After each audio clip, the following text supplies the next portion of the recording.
آج کے اس وضاحتی جائزے میں ہم ایک ایسی شخصیت کی بات کرنے والے ہیں جن کی خاموش مگر پرعزم زندگی نے کمال کا اثر چھوڑا۔ ہم بلتستان کی خوبصورت وادیوں سے لے کر پنجاب کے میدانوں تک کا سفر کریں گے۔ جی ہاں، یہ کہانی ہے مولانا سید عبدالستار کی، جنہیں لوگ پیار سے کاچو ستار کہتے تھے۔ یہ جاننا واقعی حیران کن ہے کہ کیسے کوئی انسان بغیر کسی بڑی شہرت یا عہدے کے صرف اپنی سچی لگن سے پورے معاشرے کی کایا پلٹ سکتا ہے۔ تو چلیں بنا کسی تاخیر کے شروع کرتے ہیں۔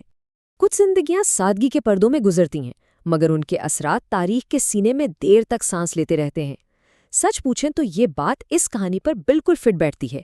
ہم عموماً سوچتے ہیں کہ بڑی تبدیلی لانے کے لیے تو بڑا پلیٹ فارم چاہیے، لیکن کاچو ستار کی زندگی اس سوچ کے بالکل الٹ تھی۔ انہوں نے کبھی لائم لائٹ کی پرواہ نہیں کی، کوئی بڑا سٹیج نہیں، کوئی نعرے نہیں، بس خاموشی سے وہ کام کر گئے جو آج تاریخ کا حصہ ہیں۔ اچھا، اب ذرا اس کی گہرائی میں چلتے ہیں۔ کاچو ستار کوئی عام پس منظر نہیں رکھتے تھے۔ وہ بلتستان کے علاقے شگر کے ایک انتہائی معزز اور علمی خاندان کے چشم و چراغ تھے۔ ان کے والد سید اسحاق اور خاندان کے دیگر بڑے جیسے ان کے تایا سید عبداللہ اکبر، یہ سب وہ لوگ تھے جنہوں نے اس خطے میں علم کی شمع روشن کی تھی۔ مطلب ان کا خاندان پورے شگر میں اپنی علمی قیادت کے لیے ایک مستند پہچان رکھتا تھا۔ ان کی زندگی کا ابتدائی سفر ذرا مشکل اور صبر آزما تھا۔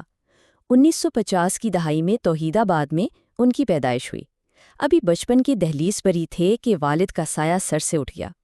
ظاہر ہے اس صدمے نے انہیں وقت سے پہلے ہی بہت سنجیدہ اور ذمہ دار بنا دیا۔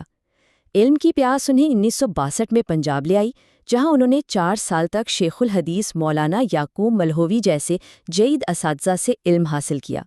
لیکن پھر حالات کچھ ایسے بنے کہ قصور کے ایک مدرسے میں ان کا یہ تعلیمی سلسلہ منقطع ہو گیا۔ تاہم یہ وقتی رکاوٹ ان کے عزم کو توڑ نہیں سکی، اور یہ بات واقعی ان کی شخصیت کے ایک زبردست پہلو کو اجاگر کرتی ہے۔ ایک طرف تو ان پر معاشی ذمہ داریاں آ گئی تھیں، لیکن دوسری طرف اللہ نے انہیں غضب کی جسمانی طاقت دے رکھی تھی۔ کیا آپ یقین کریں گے کہ قصور میں وہ باقاعدہ پہلوانی اور کشتی کے مقابلوں میں حصہ لیتے تھے؟ لیکن کمال کی بات یہ ہے کہ وہ صرف ایک پہلوان نہیں تھے، بلکہ ایک انتہائی نفیس اور پڑھے لکھے عالم تھے۔ عربی، اردو، پنجابی، پشتو، بلتی، ان تمام زبانوں پر انہیں عبور حاصل تھا۔ وہ اپنی شاعری اور واعظ سے لوگوں کے دل موہ لیتے تھے۔ طاقت اور علم کا ایسا کمال کا امتزاج بہت کم دیکھنے کو ملتا ہے نا؟ تو اب آتے ہیں ایک نئے باب کی طرف، ایک خاموش انقلاب کا آغاز، حکمت، شمولیت اور معاشرتی تبدیلی۔ ان کا معاشرتی اصلاح کا طریقہ کار واقعی حیرت انگیز تھا۔ انہوں نے صرف زبانی باتیں نہیں کیں، عملی قدم اٹھایا۔ اس دور میں انہوں نے نور بخشی مسلک کی بیوہ اور متعلقہ خواتین سے نکاح کیے، اور یہ صرف نکاح نہیں تھے، بلکہ انہوں نے ان خواتین کو بھرپور عزت دی اور اپنے خاندان کا حصہ بنایا۔ جب ان کے خاندان والوں نے کاچو ستار کا یہ اخلاق، رواداری اور سچائی دیکھی تو پورے کے پورے خاندان ان کی اس خاموش دعوت سے متاثر ہو کر ان کے ساتھ جڑ گئے۔ ذرا اس نمبر پر غور کریں، اس ایک دانشمندانہ قدم کی بدولت تقریباً اسی کے قریب افراد نے مسلک اہل حدیث کو قبول کیا۔ یہ صرف ایک ہنسا نہیں ہے، یہ بتاتا ہے کہ جب آپ سچی نیت، نرمی اور حکمت سے کام لیتے ہیں تو کیسے خاموشی سے ایک بہت بڑی معاشرتی تبدیلی لا سکتے ہیں۔ ہم یہاں صرف چند افراد کی بات نہیں کر رہے، بلکہ پورے خاندانوں کی بات کر رہے ہیں، جیسے حاجی فرمان، محمد ڈوشپا، حابل مطلوع اور مہدی بن سلطان کے خاندان۔ یہ پوری کی پوری نسلیں تھیں جو اس خاموش انقلاب کے زیر سایہ آئیں۔ یہ واضح کرتا ہے کہ ان کی شخصیت کا اثر کتنا گہرا اور کتنا دیرپا تھا۔ آگے بڑھتے ہیں۔ معاشرے کا ایک مضبوط ستون، تنازعات کا حل اور فلاحی کام۔ ان کی بصیرت اتنی کمال کی تھی کہ ان کے بڑے بھائی مفتی عبدالغفار حسن، جو خود ایک بہت بڑے عالم تھے، پیچیدہ فیصلوں میں ان سے باقاعدہ مشورہ کیا کرتے تھے۔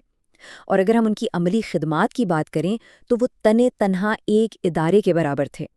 انہوں نے سعودی مخیر حضرات کی مدد سے خانقاہ مولا کی آثر نو تعمیر کروائی، خمبو جیسے دور دراز گاؤں میں مسجد بنوائیں، عوام کے لیے پینے کے پانی کی ٹنکیاں لگوائیں، اور سب سے شاندار بات، علاقے کے نوجوانوں کو دینی تعلیم کے لیے وہ اپنے ذاتی خرچ پر پنجاب بھیجتے تھے۔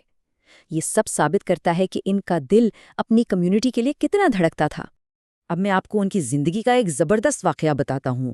ان کی طبیعت میں بردباری تو تھی، لیکن اپنے عقیدے کے معاملے میں وہ حد سے زیادہ غیور تھے۔ ایک دفعہ ان کے سسرال کے قریب ایک جلسہ ہو رہا تھا، جہاں ان کے مسلک کے خلاف سخت نعرے بازی ہو رہی تھی۔ یہ سنتے ہی ان کا خون کھول اٹھا۔ انہوں نے دروازے یا راستے کی پرواہ ہی نہیں کی، بس سیدھا ایک کھڑکی سے چھلانگ لگائی اور اس مجمع کے بیچوں بیچ جا پہنچے۔ یہ کوئی جذباتی خپت نہیں تھا، بلکہ ان کی ایمان کی وہ چنگاری تھی جنہیں ہر محاذ پر ڈٹ جانے کا حوصلہ دیتی تھی۔ چلیں اب ذرا ان کی نجی زندگی کی طرف چلتے ہیں۔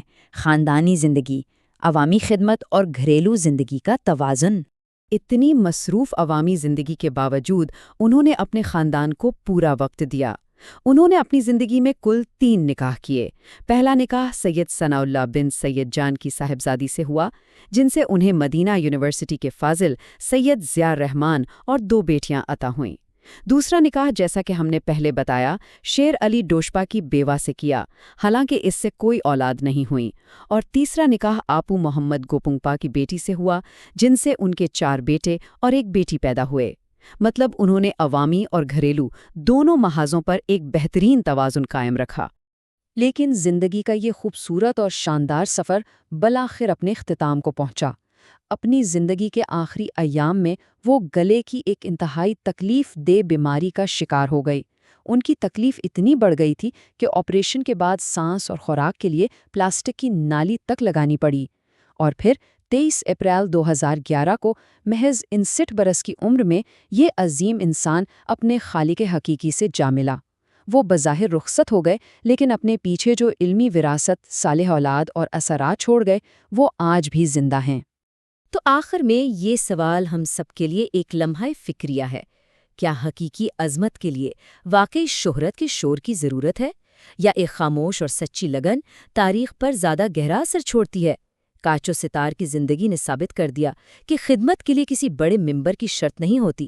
ان کی لگن، ان کا خلوص، ان کا کام، یہی ان کی سب سے بڑی پہچان بن گیا۔ تو سوچئے گا ضرور کہ ہم اپنی زندگیوں میں خاموشی سے کیا مثبت تبدیلی لا سکتے ہیں۔ آج کے اس وضاحتی جائزے میں بس اتنا ہی۔